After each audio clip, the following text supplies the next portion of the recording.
Welcome to the Life Happens podcast. I am your host, Grace. As you know, the Life Happens podcast is a podcast where we combine our spirituality with everyday practical lives to create this beautiful balance as you see here today. Today, I'm excited for many reasons because I have three guests on. We have the reoccurring guest, Brian. Hi, Brian. Hey, how's everyone doing? We good. What's going on, That's Brian? good. Hey, Felicia. If you don't know, Felicia Hey. is Kim's cousin, y'all. Bye, Felicia. Hi, how are you? I said bye, Felicia. Bye, Felicia. Where we going? Funny. And then we have Ivan Dawkins of Queen 3 and King. Thank you so much for joining us today. My pleasure. Guys, I'm excited about this topic because I feel like people don't really know when enough is enough, right? I, for one, have been guilty of not knowing when is enough. But I thought this was a good topic because, we've been talking about relationships lately. And I was trying to build, precept upon precept because I'm trying not to go all over the world, even though sometimes it may appear so. But I was trying to, I was thinking about foundational in relationships, like how you start, right, is normally how you sustain or how you finish in a sense. So I want to know from you guys, why do you think people just stay, even if they're unhappy? Let's start with Ivan. What do you think? Why do you think? Comfort. Simple as that. It's comfortable for them, and it requires work. It requires them getting out of a comfort zone to do something other than what they're currently doing. So they have grown comfortable in a situation. The saying, better the devil you know, is a cliche because it has some truth to it. So they would rather stay and be comfortable. And in addition, they done probably hyped this shit up to be more than what it is. And so now if I get out and leave, I done told him how great he is. We done been posting these pretty pictures. We done been, so now I got to backtrack that, So again, comfort and lies. So you talking about them Facebook relationships where they always on these trips and then they like so excited and the kids are perfect. Okay. The boys have their bows on and I mean, everybody's sleeping on a pillow of peace and roses in their backyard. Now, I think that's exhausting, to pretend. What about you, Felicia? Just to follow up on what he said, I think it is the comfort, but I also think it is the uncertainty of being alone. If I end this relationship, will I be able to find somebody else? Will I be alone? So I think that also plays in it too, especially for women, because a lot of women think that it's hard to find a good man. And like you said, I'd rather stay with the devil I know than to try to find a new devil. So it's like, I don't want to be by myself or I don't want to be alone. So I'm just going to try to deal with this and make it and fix it and try to make it more than what it is. And Felicia, I know you don't know me, but I like to just kind of say what's on my mind. And sometimes that's a little, out there, but I just want to compliment you because it looked like you got that dark and lovely, like you got the straightening comb this morning. I'm talking about that. It was like, hey, Brian, you feeling me on this? It's like grandma put the straightening comb on him with that sulfur 8. She belongs on the box. She belongs on the box. One of the three people. She knew she was gonna be on TV. Yeah, she laid her clothes out across the foot of the bed last night, didn't she? If you only knew, like it's the first day that's going on here. Oh my God, you're funny. Hi, Keisha. What about you, Brian? So swinging by both of them, they've made great points. Fear is something that keeps people inside of bad relationships. Why? Felicia just said fear of being alone. We don't know people's self-esteem issues, and a lot of people date according to how they feel about themselves, right? So you get into this situation, and then like Ivan said, you pump it up. It's nowhere near what you think it is, and then all of a sudden, it's going bad from jump. but euphoria kicks in because you base everything on a lot of things that are superficial, things that have no substance, that won't have a good foundation later on. Stuff like lust and money and status and physical play and all that type of stuff. So your foundation is screwed from jump. And then when it's time to act, when you see the red flags, you don't adhere to them because of this fear that comes along. Well, I'm going to be the only one in my group without a man anymore. And then when we go out with my friends, my 4 friends have men and I don't. And I don't want to start over. And what's wrong with me? And I've put in all of this time and effort. I'm afraid that if I get out of this situation, that I built a man for someone else. And also, it's afraid of actually finding who you are. People don't like to look in the mirror and go, this is what's wrong with you. This is what needs to be fixed. Let's kick in some self-love right here. Why? Because most people invest in their own happiness and they put their own happiness in the laps of someone else. So when you detach yourself from that, it's all you. And people are you should be. It's crazy at how many people can't sit at a dinner by themselves, like just go out by themselves Oh yeah. and just sit at a restaurant and eat and have fun with themselves because they don't like themselves and they're afraid of being alone and they're afraid of not having anyone, not finding anyone, starting over, and all those things. Fear will keep people inside of BS all day. Yeah. Mm-hmm. No, I agree with everything you said. I think the fear is a huge one, especially for women, because you don't. It's like Ivan was saying. My mama used to say, "Better the dog you know than the dog you don't know," right? And then when you have children, you're like, well, what are how are they going to treat your children? So it's all these things um, that keep people. I'm just thinking about myself, but anyway, we're not talking about that. I know why I did the things I did, but well, we're not in the scenario yet. Let me ask this question: what is enough in a relationship? What do you guys think is enough? And I mean by that, like a good relationship. Like, how do you gauge what is good? Um, and if somebody is good to you, does that make sense? hmm We'll start with you, Brian, since you. well, that's all perspective. It's just like Christianity's all perspective. Um, how someone opinion, we could all listen to the same album of someone being an artist releasing an album, and we could all have 4 different perspectives of it. So I like to view it as the way you love is learned, right? And if you don't learn about someone, who they are, what their past are, how they were loved, how they learned to love, it's very difficult to gauge anything because you're only gauging from your perception, from your point of view, and not from theirs, and a combination of the two to get some good comprehension going. So, I mean, what's enough for me? What would be enough for me is if I'm dating a woman and we've claimed to be exclusive, and then all of a sudden she entertains another man, and I don't care if that entertainment is she allowed someone to give her phone number or their phone number, or she gave someone a phone number. And We you're lost frozen. him. But I'll pick up from there because I'm right with him. He's basically talking about any type of infidelity, any type of deceit, right? You Any know, type. yeah. Go ahead, Brian. You finish. I was just covering for you. Oh, you good, man. Hey, it's just that's me. But some people put up with that. Some people put up with not only exchanging the phone numbers, but remember that old saying that a lot of women use, well, you may have had him, but he coming home with me. Yeah. You know what I'm saying? Like, it's just according to who you are and what you're willing to put up with. But whatever you're willing to put up with, you need to own it and you need to live with it. You can't say, well, you may have had him and you coming home with me, but he coming home with me, but then really blame him because you're allowing it. Like, you can't have it both ways. So it's just all, to me, it's all about perspective and where people are, where people coming from, how they learn to love, things like that. What about you, Felicia? Well, it is very subjective, but from my perspective, it has a lot to do with you as a person. Are you coming into this relationship as a full person?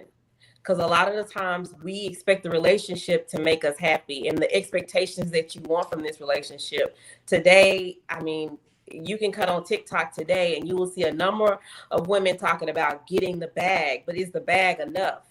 Is getting money enough? Like, your needs extend far beyond that. And Right. it's like you need more than We can't hear you.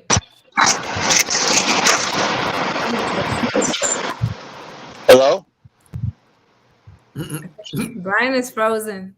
Okay, I just muted Felicia because we can't hear, but we hear some static. So Yeah, let me let me. go ahead and pick it. Let me just jump in right here.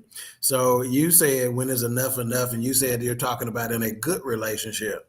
Mhm. Well, that's a whole different set of circumstances right there, right? Right. Because some people think because the relationship is good, it should never be enough. However, that may not be the Okay. case because good is the enemy of great. So, hey, Okay. just because it's quote unquote good relationship doesn't necessarily mean it's the right relationship. But That's good. the bottom line is that if you're not comfortable with who you are as a person, so right, what Brian said is that it's about perspective, right. and to elaborate on that is that your attitude determines your perspective, right? So your Right. attitude is simply how you see things. And the first thing you need to see is yourself. And if you Yourself. don't see yourself That clearly, will preach. if you don't see yourself clearly, there is absolutely no way you can determine when enough is enough, whether it be in a good relationship or whether it be in a bad relationship.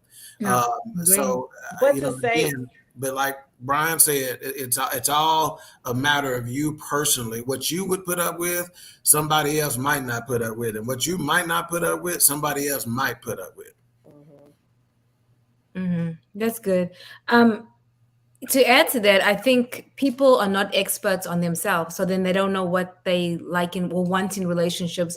Or because at the end of the day, if for me, let me say this: if I can't flourish, if I can't be free to write, to create, to think, to do ministry, to do all these things, if I gotta hide certain parts of myself, then that's not the right relationship for me. Because you have to Well, be able to be free. yeah, true, but that's where To- I'm very tough on this subject because it's like Ivan said, uh, uh, people understanding who they are. That's all a branch of self love, right? Right. So here's where I give people grace. We didn't have a class in high school that taught us about credit scores and how to buy a house and stuff like that. Right. Whether you were in high school or college, didn't even teach us that. If that wasn't in your branch, and we also didn't have a class on how to control our emotions or how to install self love. We didn't have that, and our parents didn't understand that. So we're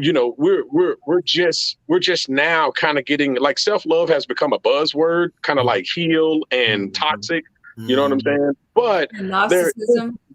yeah, but there is a level of grace that I give people since there's no class that we take, and life as an experience itself is so random and far fetched and yada yada yada. But at the same time, what you were saying, about hey, if you're in a situation and you weren't able to express yourself through writing and creativity and things like that, well, that's only because you've gone through a process of healing and you've gone through a process of understanding who you are, and your level of self love has raised to a spot where you will not accept XYZ. But someone whose self love is down here, they have no clue what they're going to accept, right? And like the other two guests have said, if you don't know who you are, you're going to accept anything. It doesn't matter what it is. And it doesn't matter how strong you look or how sexy you may walk. Someone is going to unfortunately take advantage of that and manipulate that. It's going to be like a shark fest. It's like you're bleeding and sharks smell it and they come, and then Mhm. you don't know what to do. You're just in a bad situation, like our example. But it's only because that person has no, it's well, not only, but it's self-love is a huge deal of that. You don't know what you're going to accept and what you're not going to accept if you don't know who you are and love who you are. but to add to that, I Mm, think self love is important. But again, I think we kind of briefly touched on it. Where are our examples? We're growing up from generations of single parents. Who have we Yeah. seen in decent relationships? What are the examples? Nobody, like you said, is teaching a finance class. Nobody's teaching a relationship class. Nobody's teaching a love class. We're just winging it. And a lot of people, they are with people and they think that because that's a good person, that it's a good match. And it's not necessarily true. Like you said, you need to be able to be creative, but I don't know if that's what I need. A lot of the time, some people don't know what it is they need, or what a good relationship looks like. So this person is a nice person. So apparently we can have a good relationship, maybe in their mind. I will say this though, because you can be with somebody and you may not be strong in the same areas, right? Right. But that would not be a deal breaker, because at least if the person's interested in it, or they okay in their lane, if that makes sense, then Mm-hmm. that's okay, because that means there's a mutual respect, right? Yeah. So for me, enough is enough, or whatever. If there's no mutual respect, that means if there's a mutual respect, then we can grow anyway. You don't have to do what I do. I don't have to do what you do. Right. That's okay. We can be like yin and yang or whatever. But I think the frustration comes in when it's completely unequally yoked. Like there is no, like you are talking about apples and this man is only talking about oranges, or vice versa. And there's just no, and with because you can get an alpha man, let me say this, that may be a dummy, right? I'm just saying. And he could be dumb as a bag of rocks. And then you get with the woman that does not know how to dumb it down. No, I won't say dumb it down, but know when to be feminine and all this stuff. That's a disaster waiting to happen. Does that make sense? Like that's not going to work. So I think for me, that's why I was saying, Brian, um, it's not that I have this list anymore, but there's certain things I know that I need. And if I can't do those things, because in my marriage, I was not able, because it was a hostile environment, right? So I wasn't able to do a lot of things that I am able to do now because my mind is free. So for me, that's very important that I'm able to be creative, right? And do all the things that I'm called to do, and not feel like, oh, I can't tell him this, because if I tell him this, then his response is going to be that, and he may not. You can't be like that, because it's not going to work, if that makes any sense. Yeah. And so let me talk about what Brian, he kind of mentioned the grace that he extends to people, right? Who, their level of self love may be different than his. And I think we got to be careful. Let me put it like this: I'm working on a podcast episode that's called Work in Progress, Mm. because I think people lean on that way too much. It's a They crutch do. They that do. that they try to put this barrier of protection around them, just simply because I said I'm a work in progress. Well, come on, what's understood need not be said. We all are work in progress, but Mhm. when you start using it as a deflection, or as a shield to For poor poor behavior. behavior, or poor choices, or Mhm. poor attitude, or just being downright mean, or whatever the case may be, we got to be careful about that, because people get into that, and they, because of those Right. catchphrases that are out there, toxic, narcissist, et cetera, et cetera, et cetera, they know there are keywords I can say that will garner me some sympathy, that will garner me some Woo, come on now. grace, that will allow people to get on my side in a situation where, to be perfectly honest, somebody just calls the dude a Hi, Aaron. narcissist, and automatically they're like, okay, well, shit, I'm on her side, because she said that key word, that buzzword, Right. and they know nothing about it. So we got to be careful about the grace that we extend. And the grace that I extend has to do with you as an individual, but not you in a relationship with me, if that makes Yeah. any sense. Yeah. You kind of do you on your own, but you ain't gonna get in my space with nonsense. It ain't happening. You can come in any kind of way you want, but respond to me, because I'm the kind of dude, I'm gonna naturally coach people, because I'm a natural coach. I'm a natural teacher. I'm a natural mentor. So I'm gonna do that, but if you're not receiving that, if you are staying the way that you are, it's like a ministry, right? You come as you are, but you can't lead the same as you were. That's right. Right. That's right. Yeah. Exactly. And I think you have to want to also change, because being in a relationship is, to me, is like a mirror, because it shows you your areas. Like it shows you like, hey, I need to tighten up on this, or hey, because it's not about you anymore, right? It's not just about you. Because I know being after divorce or whatever for a while, it's like you by yourself. You're trying to figure out who the hell you are, and then you're in a relationship and you're like, hey, girl, that's kind of selfish, or why am I thinking like this? And then your mindset It has to change in order for the relationship to work. And yes, you'll give up stuff, and yes, you'll gain stuff, Right. but it really shows you. It's like a mirror, and it shows you who you are, or those areas that, sometimes it's ugly. Yeah. Hi, Well, Justin. we have, what's up, Ken folk? That's my cousin Justin Caraway in the building with Elevate. But what we have to be careful at is that there is a healthy level of selfishness. Okay, there's a Yeah, healthy for level. sure. That's what self-love is all about, right? Right.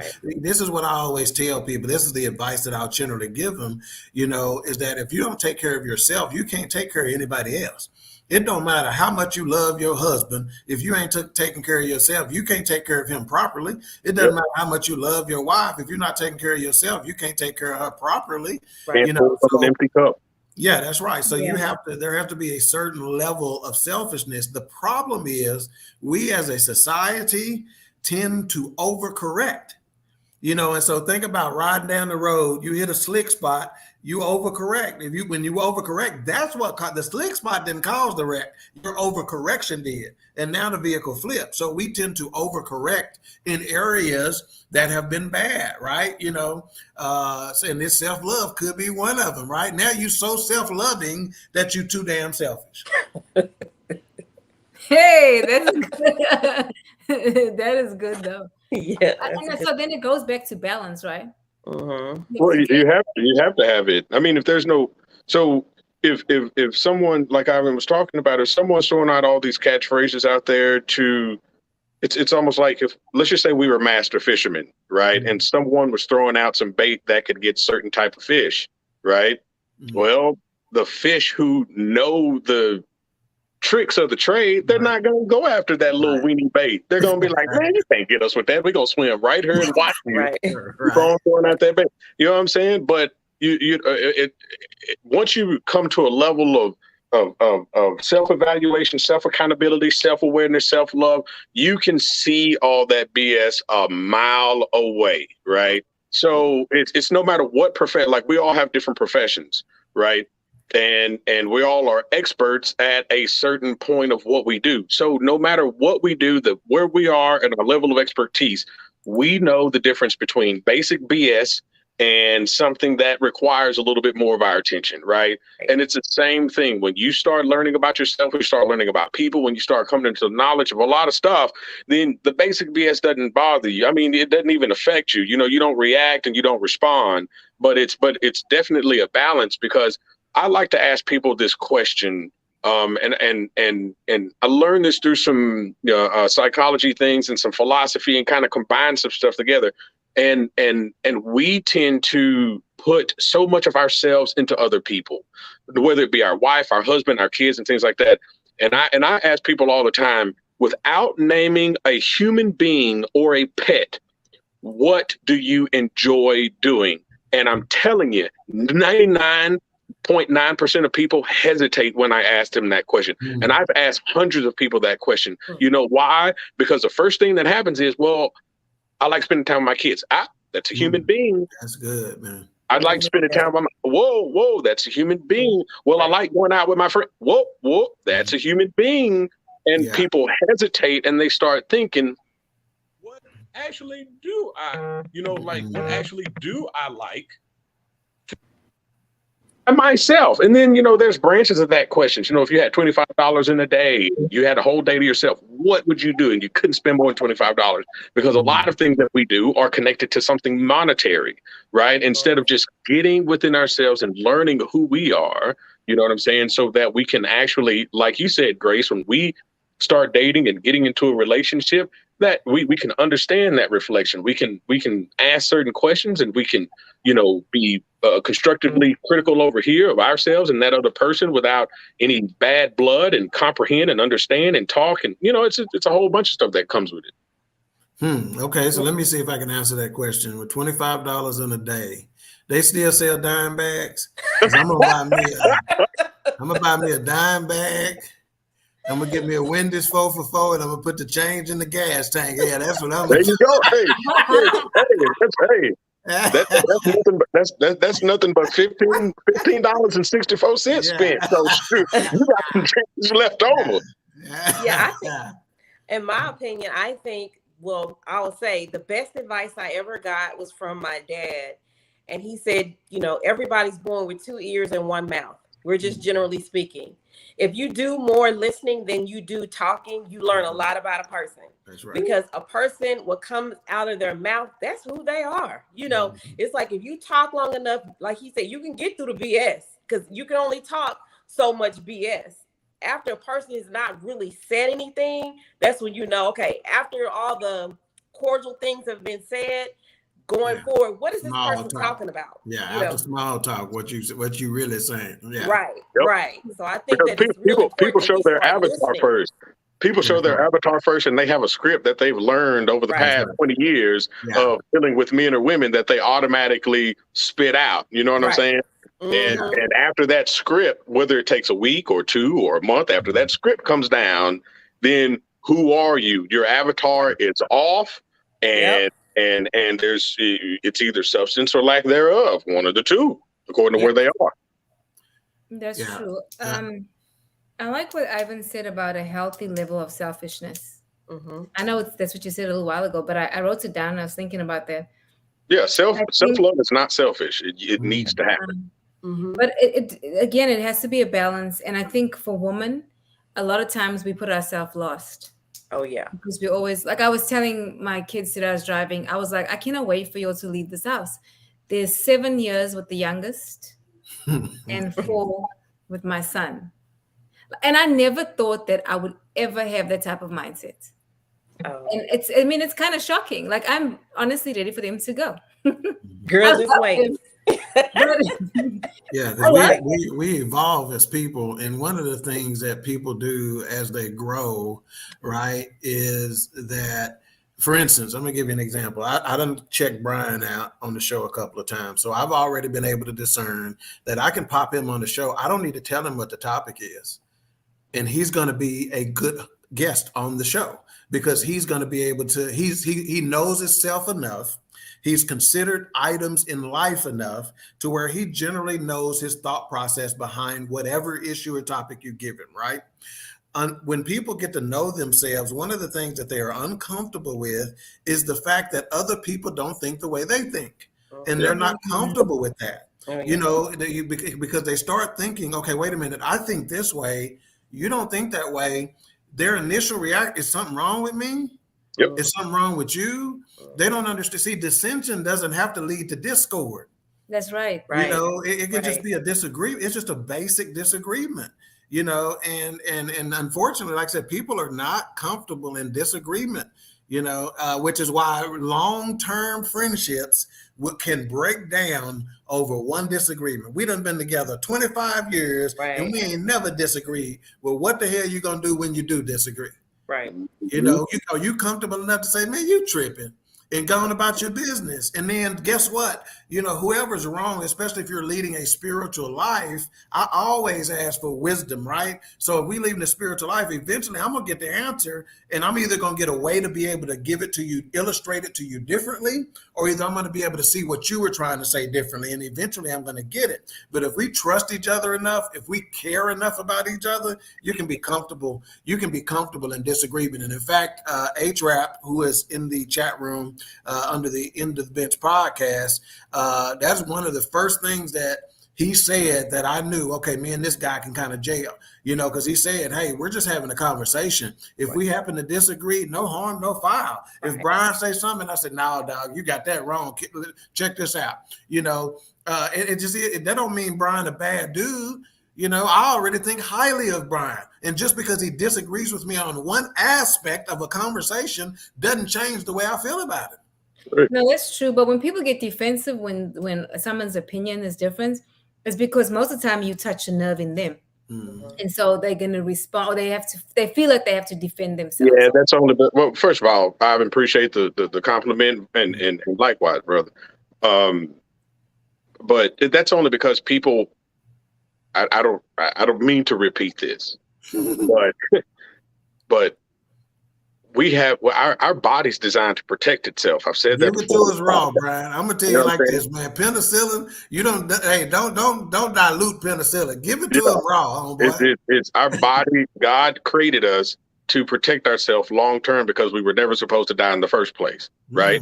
And consequently, that goes to our emotions too, right? Not just our physical stuff, because the biggest example I can get is if I push Felicia down right now out of her chair, the first thing she's going to do, with even not thinking about it, is put her hands out to protect her. That's the first thing that's going to happen. And even subconsciously, when you sneeze, you close your eyes because your eyeballs will pop out if you didn't protect them, right? So there's a whole bunch of stuff I can mention with that, but those are two, like the biggest two examples. So even with emotions, when you feel bad, what happened when we were little kids and somebody called somebody an African booty scratcher? Like that was like the biggest, that was the biggest dish ever. And that's the example you use, huh? Yeah, like I mean, hey, I love South African heritage. Come on now, but yeah, I mean that was the biggest dish ever. So you're hurt. So there's only two things that we naturally do that we have to unlearn. Is either we're gonna try to hurt their feelings more. And that which make us feel good, or we just finna run, or and cry all day. One of the two. Fight or flight. Exactly. So if me and Ivan have a disagreement on something, like you said, Robbie, people feel defensive because they feel like, oh, you're saying I'm wrong. Well, now my here we go. All these feelings are coming up. You know what I'm saying? And I got to get this out. Now I got to prove that I'm right. And then the ego starts going like this, and the pride start rising. And then boom, you have a fall. You know what I'm saying? And if we understand, like the old saying is communication is key. And that's a lie. It is communication is vital. Comprehension is key, because we can talk all day and not comprehend one another. And then if we don't comprehend one another, it's the communications, out the door. So, you know what I'm saying? If we have a disagreement, I need to understand. I need to be like Bruce Lee said. I need to be a master follower, and I need to be like water, and I need to understand where Felicia, Ivan, Robbie, I need to understand where y'all are coming from, because maybe I can freaking learn something. You know what I'm saying? Like I'm not dead, so I'm continually learning. A teachable spirit is underrated. That's it, man. We don't talk about a teachable spirit often enough. That's right. I need to read this comment because I think it's really good. Justin says a lot of women today feel the need to always defend themselves against their own men. That is so true. But I would like to add to that, a lot of times, and I think the reason why women do that is because they're accustomed to being in hostile relationships where they have to be a certain way, or if they've been in relationships like that, right? So they look at the men in their lives, as an enemy. And that is a mindset that you have to change. You got to literally tell yourself, until you stop thinking about it, that man is not my enemy. He is not trying to hurt me, hinder me, stop me. Because if you have, sorry about that. The biscuits is ready.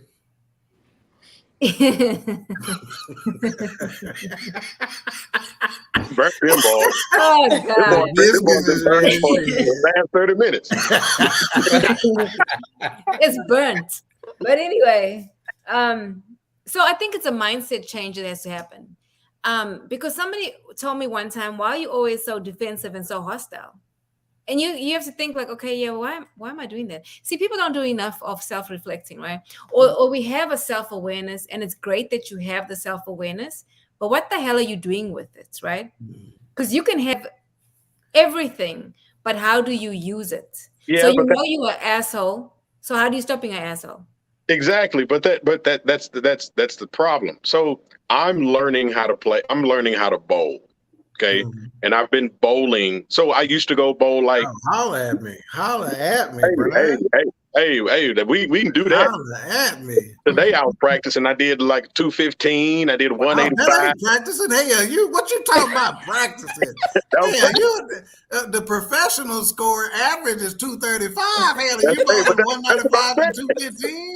That's what I'm saying. So never mind what I said about holla at me. Hey, you stay your ass right over there. No, we can go. But it's like. When I was bowling like the majority of people, you just try to throw it straight and knock down the pins from the middle. Well, when I started practicing, I started learning about 7 weeks ago, and I go about once or twice a week.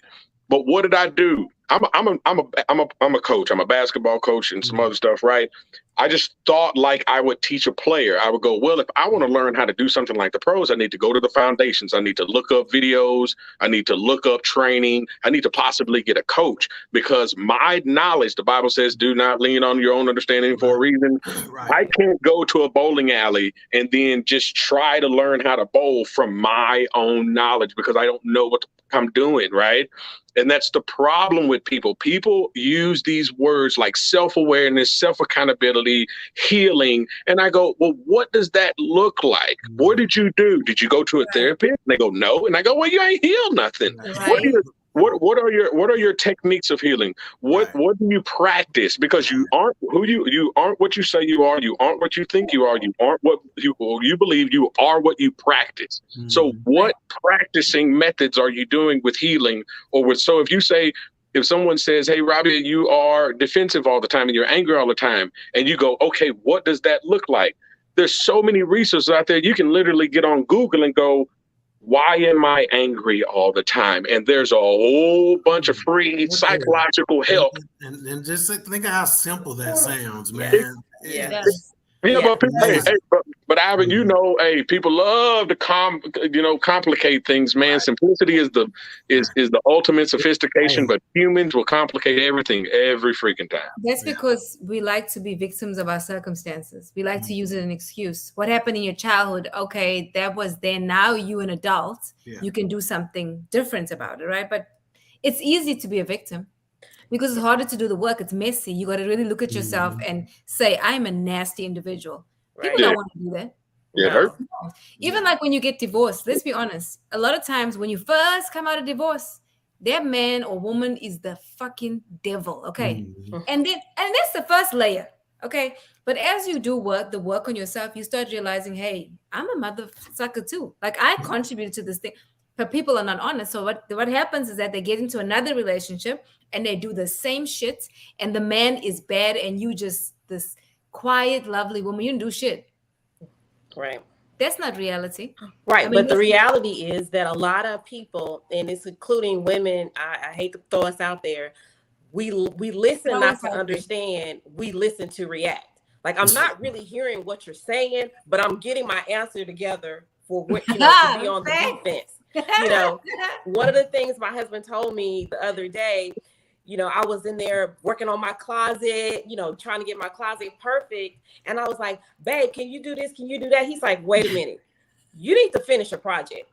You don't. And I was like, well, what do you mean by that? He says, you got this project. You got that project. Which project are you going to finish?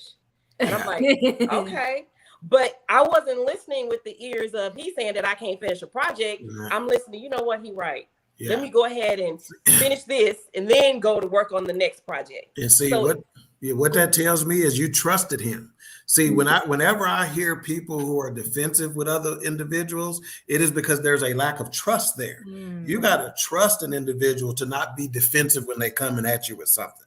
Right. So when people say trust is the basic foundation of relationships, they all they thinking about is I got to trust you not to go smash somebody else. Right. I got to trust you not to go. Truth right there. That's all they think about. They're not thinking about the deepest levels of trust. Right. And I'm gonna tell you right now, I got to crank it up a little bit because my niece just texted me. My little niece just texted me and she says, Uncle Ted, you sound polite on this show today.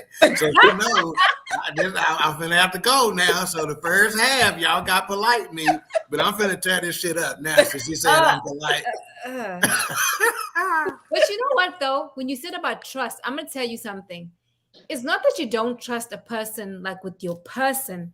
It could be a matter of you don't trust people with your heart. Yeah. That's it. I mean, and that's a huge one.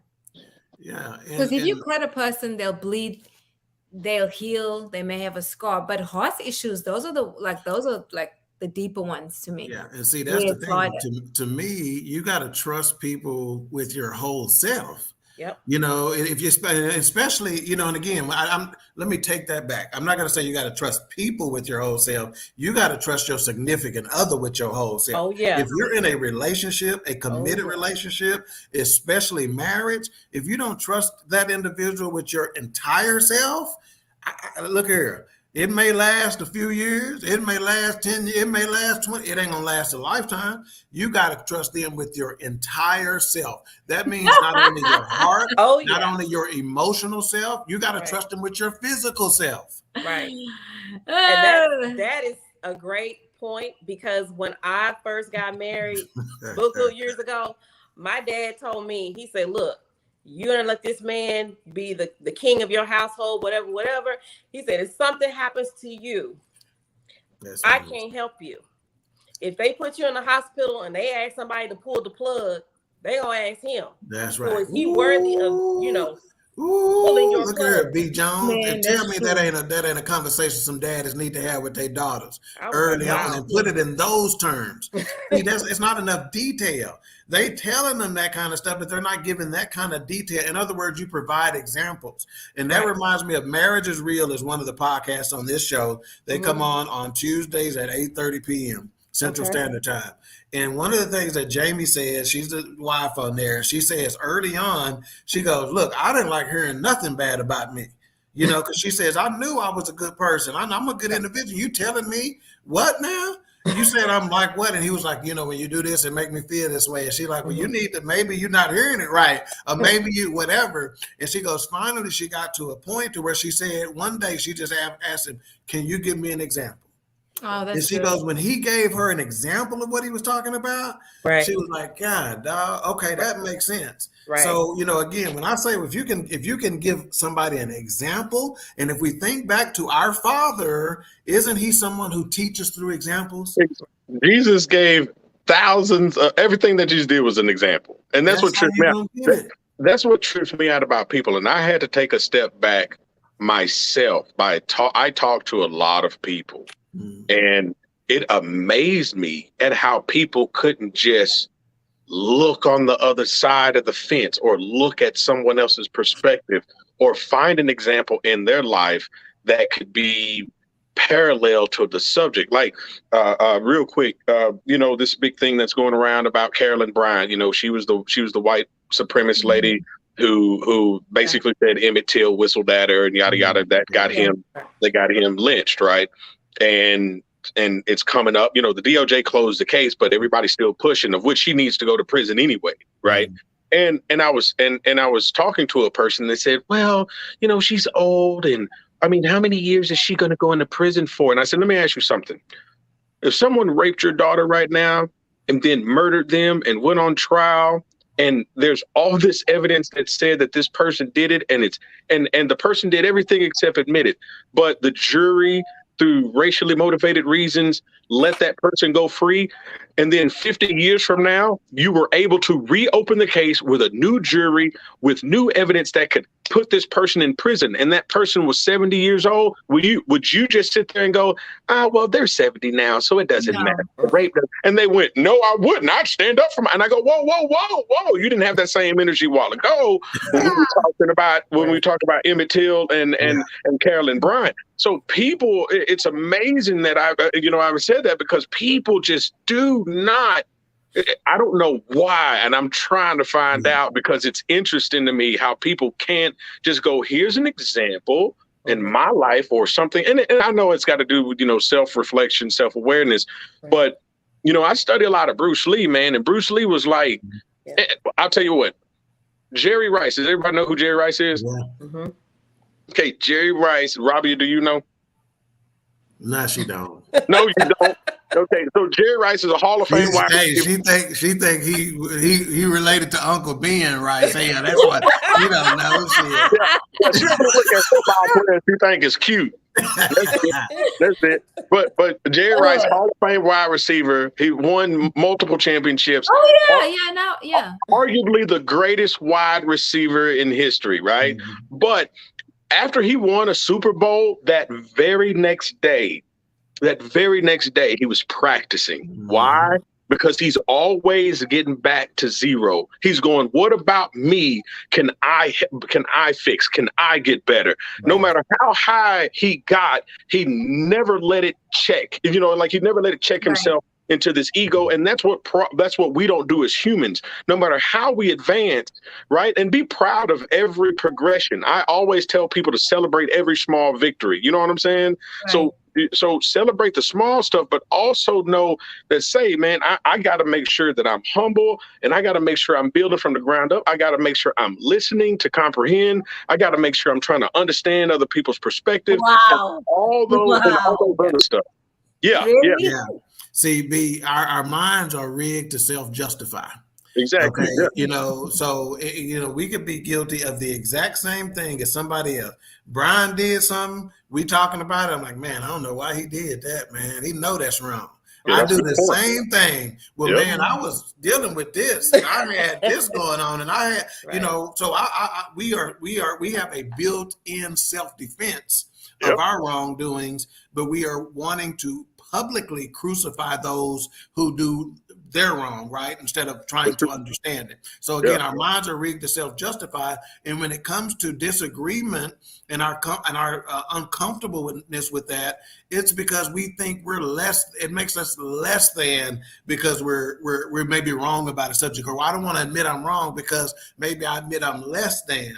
But they have no idea that if you can admit you're wrong, that is more Makes it power. better. That requires more Way more better. power Right. than it does to try to stand on this mountain that is made of sand anyway. Yep. I just want to say something because I've really been thinking about this. I don't know if it was Brian or Ivan that said this about trying to understand where a person's coming from. I don't know who said that. I think it was Brian that said it. Okay. To me, that is almost like a slippery slope. I'm gonna tell you why. Because we tend to intellectualize people's behaviors. 'Cause I keep thinking about that. Like, yeah, you can show somebody grace, but how long? I mean, how long do you continue doing that? And how long do you just intellectualize their poor behavior? Like, basically, the topic: when is enough enough? When do you say, okay, I'm gonna hold you accountable for that behavior just because you had a poor upbringing or whatever your situation may be? Mhm. Yeah, true. How? When is enough enough?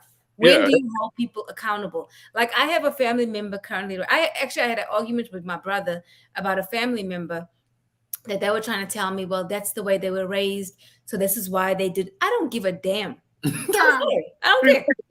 Shit, you like 80 something years old. Like, I'm sorry, I can't keep making excuses. You are an asshole. That's the reality. So if you are asshole then and you're an asshole now and you're affecting me with your assholishness, then I have to make a decision again and choose my mental health. But I can't sit here and say, well, I'm sorry you were this way or you were raised like this and this happened, and then you continue your poor behavior. But that's what happens in everyday relationships. Yeah. Oh, because it was so bad. Oh, you can just be a mother sucker just because you can. Yeah. No. You have to. Here's the thing. Emotions don't think. They don't have any logic at all. Right. So you Say that again, real slow for the people in the back. Yeah, emotions don't think, they don't have logic. I'd live by a statement that never let your emotions override your logical thinking, because there's a harmonic balance, right? And when you give people grace and you are trying to understand where they're coming from, there is a harmonic balance that enters your body that says, well, I can take that, or that is going to disturb my peace and I'm not going to take it. And the only reason why people take it, or a main reason, not the only, because there's no absolute in this, one of the main reasons is because their emotions override their logical thinking, kick their logical thinking right in the nuts, and they go for it. And that command decision is now compromised. And now you're in euphoria, of which you're screwed once that happens, because you're not thinking at all. Right? People think that love is an emotion that doesn't have any logic. And that is 1,000,000% wrong. Because people say, well, love made me do it. That's bullshit. Lust made you do it because that's what you built on. This substance made you do it because you know if you get away from this person that your lifestyle won't be the same. All this other stuff, fear made you do it, but not love. Love is very intelligent. So yes, there's a particular. It's almost like the difference between empathy and sympathy, right? I can empathize if a murderer is about to go to prison, right? I can empathize because I can empathize with their family losing a person for the rest of their lives. I can empathize with that person going into a cell for the rest of their life and possibly being on death row, the emotions that person may be going through. But if they killed a person, I cannot have any sympathy with Karen Bryant whatsoever. Yeah. She needs to go to prison now. Yeah. Right. So, yeah. And my emotions can empathize with somebody, but my logic chooses the level of sympathy. Right. And that's the problem. We give grace, but then we let our emotions take over, and those things don't think. They just run you amok. They get you in the sand, and there's nothing you can do. Yeah. Quick shout out to Ben Sutter III. He put the BS and BS3 radio, TV and network. So what's up, my man?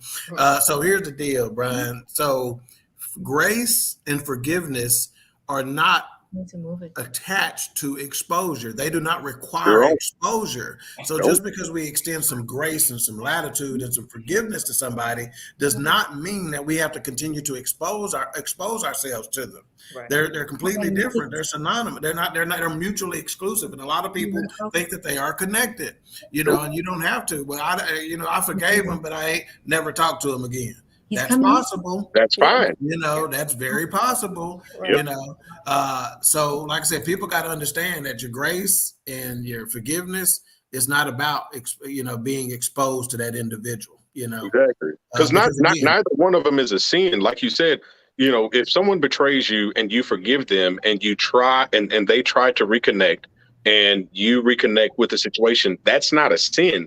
But you have to be prepared at the stress level and a whole bunch of other things that happen when you reconnect with somebody. I tend to do the latter. If someone betrays me, I forgive them, but I do not try to reconnect or restructure or expose myself to that person, because betrayal to me is one of the ultimate no-nos. Oh, yeah. And that's not a sin either. The problem is that people try to guilt us into the first part. You know what I'm saying? Oh, well, they tried to say I'm sorry and they're really sorry. There's no reconciliation connected to it. They're just saying I'm sorry. There's no change behavior. They're just saying I'm sorry.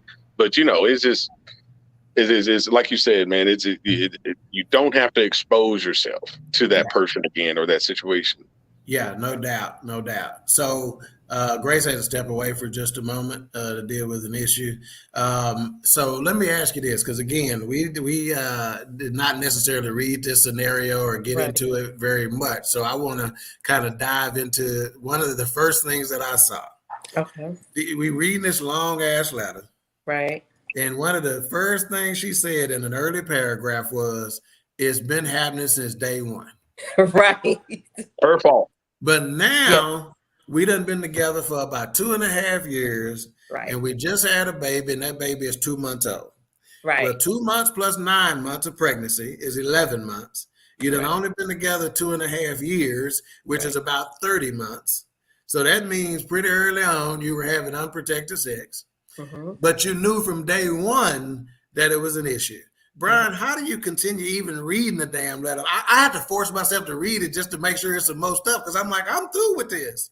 Say, man, I read the first 2 sentences and I literally said, "Oh well, her fault." Like, that's where I don't have any sympathy. Right. I have empathy for her. I'm like, dang, she going through, but I have zero sympathy. I just went, her fault. Oh well. Yeah. Right. Felicia, how can we go past that sentence? Oh, well, you can't. See, as women, we're fixers. We're going to fix him. He's going to be okay. It's going to be all right. And if you read further into the letter, he verbalizes. See, his actions may have been in line day one, but now he's verbalizing, you're weird, you're crazy, you're this. So it's the verbalization that's brought on the, well, this is not working. It's like he's been telling you, like you said, you've known since day one. People show you who they are. Believe him. And she didn't believe it. So now he's verbally telling her, and now she's believing it, but now she's, I think, in too deep, got too far into this relationship that she feels at this point that, let me try to, you're writing this letter with the intentions of knowing this is not going to work long term. Yeah. So And then, I'm like you. Day one, he told you, you called it. You said no, this is not working. yeah, and So then, hey, I'm gonna take this out. You want to talk about that lack of empathy right there? Then she gonna talk about, I don't know what to do. Okay, okay. I didn't see why he calling you weird. right, And then she says, maybe now this is the trick that a lot of people will play on us too, on your emotions, and right, try to get that sympathy and empathy when they know they're being idiots. Well, maybe Mhm. I'm just a miserable person and deserve to be miserable. right, right. Don't come on, don't No, come at me with that. she turned herself into a victim. Yeah. Ma'am, you're not a victim. You were in the store when y'all robbed it. You're not a victim. Yeah. Y'all did this together, so you're not a victim. Like Rabia was saying earlier, in her relationship, she was not innocent. It takes two, to be in a relationship, and a person will only do what you allow them to do. And like you say, she's got to the point to where he's verbalized, you're weird, you're seeing things, you're hearing things. So now he's verbally telling her what he's been telling her from the beginning. So Mm-hmm. And I so Felicia, no empathy. check this out, Brian. I done asked him to leave several times. Okay, well, that telling me that means he living with you, right? if, Because you're not if, going to ask him to leave a place that yeah, y'all got together in all likelihood, or yeah, you're going to be more willing to say, "Well, I'm just going to pack up and leave," because it's easier for you to get out of there, Right.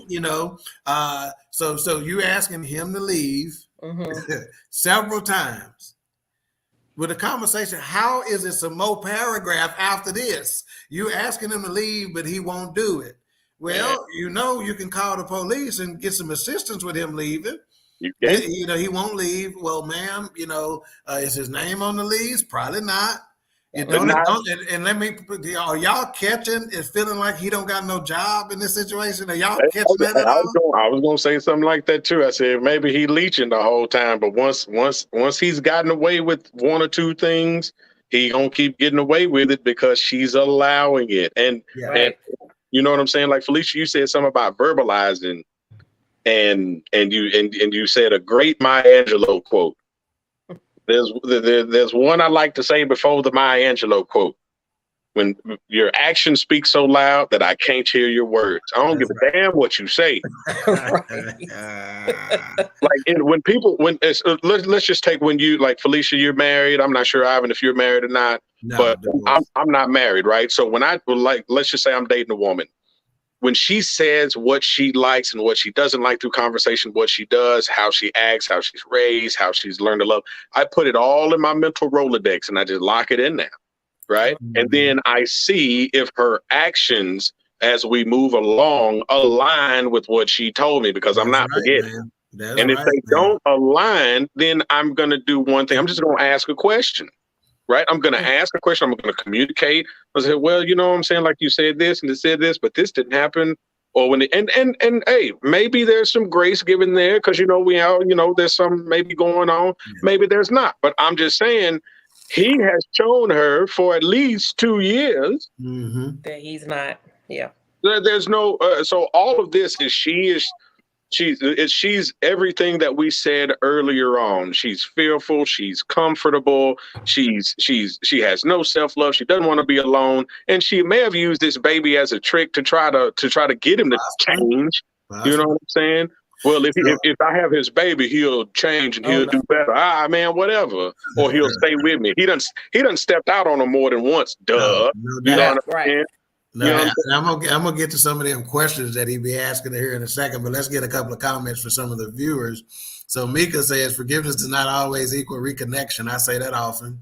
right. Erica, First Lady of BS3, she says, loving this discussion. B. Jones, you're on point. I appreciate your thought process. Mika also says, baby, women are fixers, talking about what Felicia said. She goes, but I've learned to limit my projects. And Tanya Evans says that part. Thank you, Miss Evans, for tuning in. And Ben said he works at the same place Tommy worked at. So she says that he gets mad. He gets an attitude when I ask him simple questions. Doesn't matter what kind of questions. Always calls me a weirdo and says I should become a detective since I'm always asking him about shit.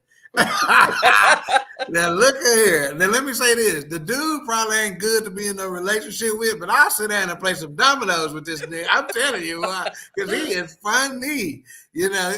But the problem is that she's got intuition and she knows something is amiss, and she's been knowing that, but she probably don't have no proof, hard physical proof of it. So my she's brother. asking these questions, and Brother. he's using this to keep her off balance. You know, come on, you're a weirdo, you know, and you're asking these questions, and you ought to be a detective, and she getting all right, and it's obviously working because she remembering this specific stuff, you know, because it's in her head. Maybe I am crazy, and she even says it at the end. Maybe I'm a miserable person. Yeah, he's deflecting big time. Yeah, He's and doing a great job at it, man.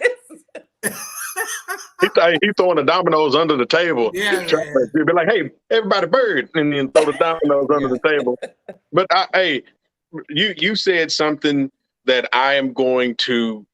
I don't do this often, but I'm going to slam women right now. So y'all ain't gonna like me unless you're ready for it. You know what I'm saying? Okay. Yeah. You said intuition. Women, especially black women, have the most intuition and discernment of any mammal on the planet. Right on. And for some reason, y'all turn both them shits off when it comes to a no good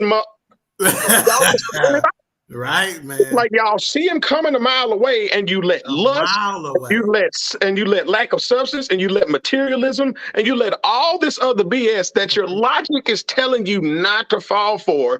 You see him coming a mile away, and you go, I'm gonna move this discernment and intuition to the side, and I'm going to turn this person. I know he ain't good for me, but I'm lusting right now after something, and I'm going to change him into the person that I want him to be to make me happy. That's what women do all the time. You know why? Because all of a sudden, y'all turn that sucker back on when you deal with a good dude, but then it's at a level that's way too high because you've been hurt so much that you don't even know what's real and what's not because you have trained yourself to be in so much bullshit that you don't know what's good for you. Yeah, man. But to your point, men can smell it a mile away. They know when we turn it off and they use it against us. So y'all are very aware that we know.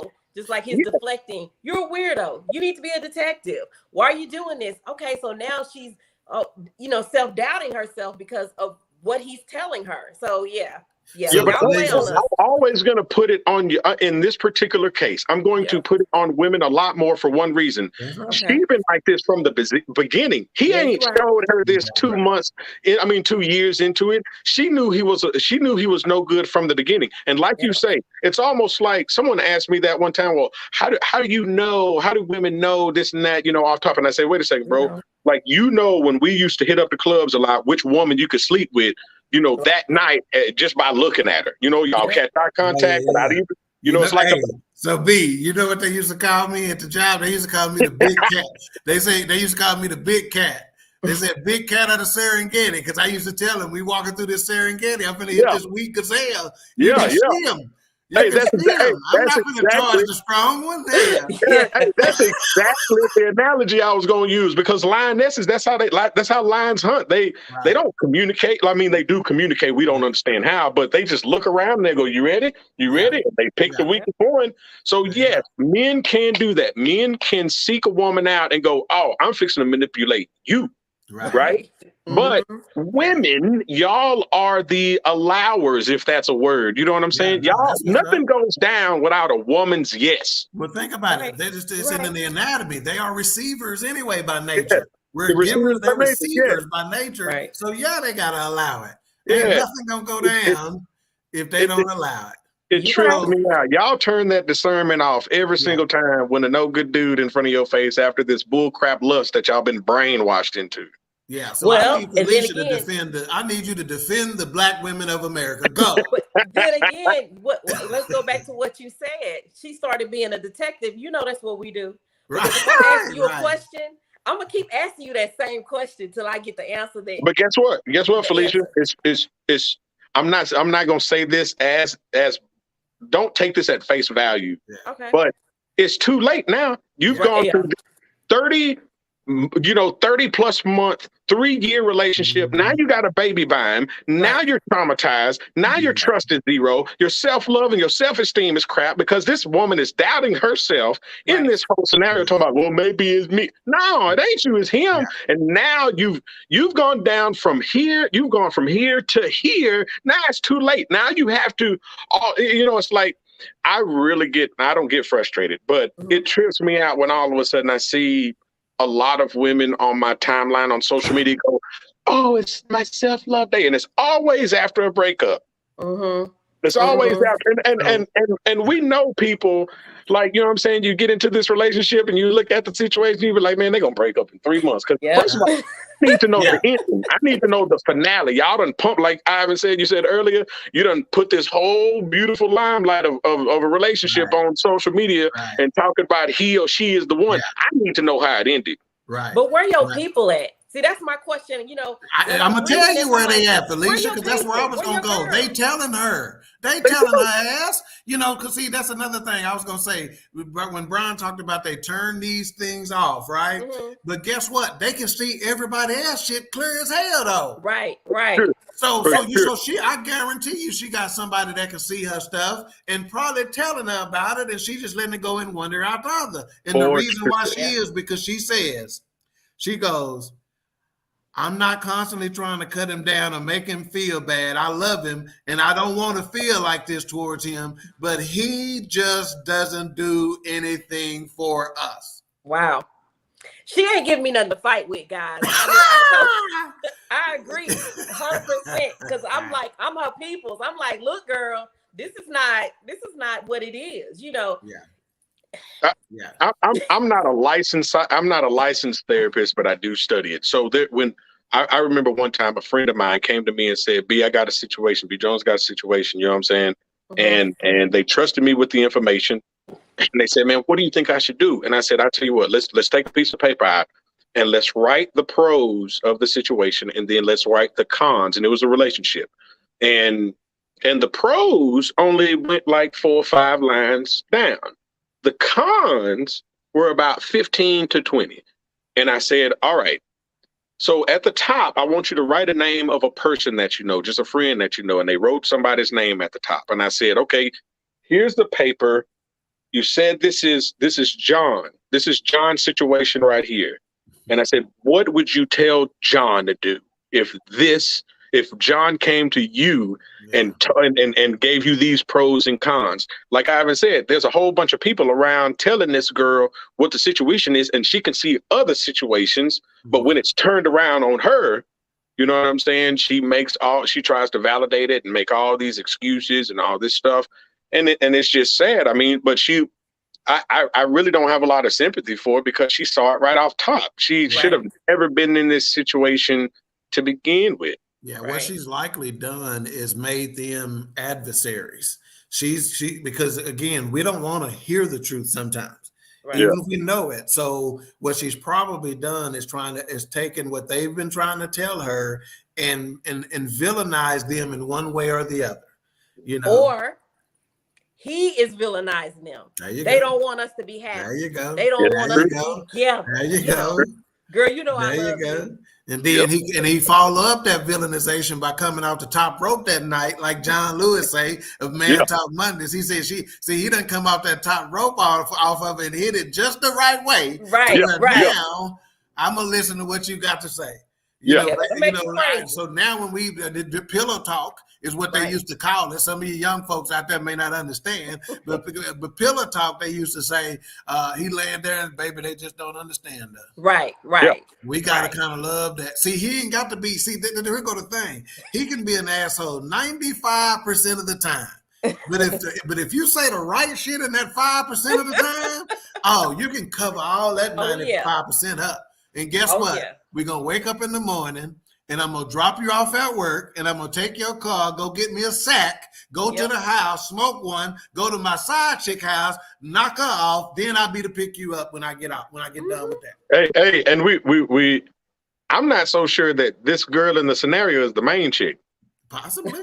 Because he is talking kind of reckless, ain't he? Yeah, the main chick, you're not gonna talk so reckless. No, now Yeah, you can manipulate the main one, but he doing a whole bunch of stuff. Like, Real reckless. He Yep. in and out. He talking crazy, and he just like, man, whatever you think you a detective. Now, I mean, I don't know if this is the main chick, but anyway. Well, Yeah. that's a powerful thing. I'm telling you, it could be Well, a all right. powerful thing. Unfortunately, we are out of time because I don't want to be talking about this crazy ass shit all night, but I could because it's so crazy. But we out of time, so I want y'all to share some final thoughts with the viewers, and then we'll sign off of this thing. Felicia, we'll start with you, ma'am. Starting with me, from what perspective, I just say that we as women, unfortunately, like you said, we don't use our intuition. We fall into these situations. We don't believe people for who they are. We don't see people for who they are because we want to see that love. We want that love. We want what we think is beautiful. And we, that's the goal. That's the desire of most women, is to be in love and have a great relationship. And when we have painted this picture, like someone said earlier, painted this beautiful picture to the world, now we don't want to give it up because we don't want to look like failures, or that we can't keep a man. We can't keep a man. We can't have a good relationship. Yeah, you're right. Yeah. So it's all about appearances, That's my final words. All right, Felicia, thank you. B. Jones, final thoughts, sir. Hey, man, appreciate being on the show with you, with both of you. You know what I'm saying? Great stuff. Man, y'all just get to start. Y'all start learning about yourselves. People just get really by yourself and for yourself. Learn about self-love. Be aware. Be accountable to some things that you've done and who you are, the good and the bad. And just start learning about you, and that'll help you on any journey, whether it be a friendship or relationship or an associationship or something in business or whatever. It'll help you. Yeah. Yeah, that's what's up. Every year, it seems like the Holy Spirit has a theme for me. He has a theme for what he's trying to teach me in my life, and he has a theme for what he wants me to continue to share with others. And this year, the word balance keeps coming up for what he wants me to share with others. And balance is such an important aspect of what you do, whether it be your career, whether it be your relationship, whether it be your health and eating habits, whatever the case may be. Balance is huge, right?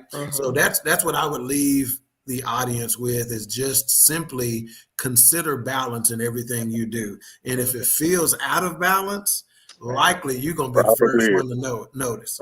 And do not ignore that. If to use an analogy, if you are riding down the street and your car's shaking all crazy, you ain't going to ride that damn shake out. You're going to figure out, why is it shaking? And guess what? You may be out of balance, and you may need a rotation or a balancing or whatever the case may be. If your table is sitting there, have you ever went out to dinner and that damn table just is constantly rocking and shit? It ain't even your table. It ain't your restaurant, but you want to put a little something under it to shimmy it to stop it from shaking because it's out of balance. So why are you going to ride out the out of balance nature of your life? Don't ride it out. Get it in balance and keep it in balance.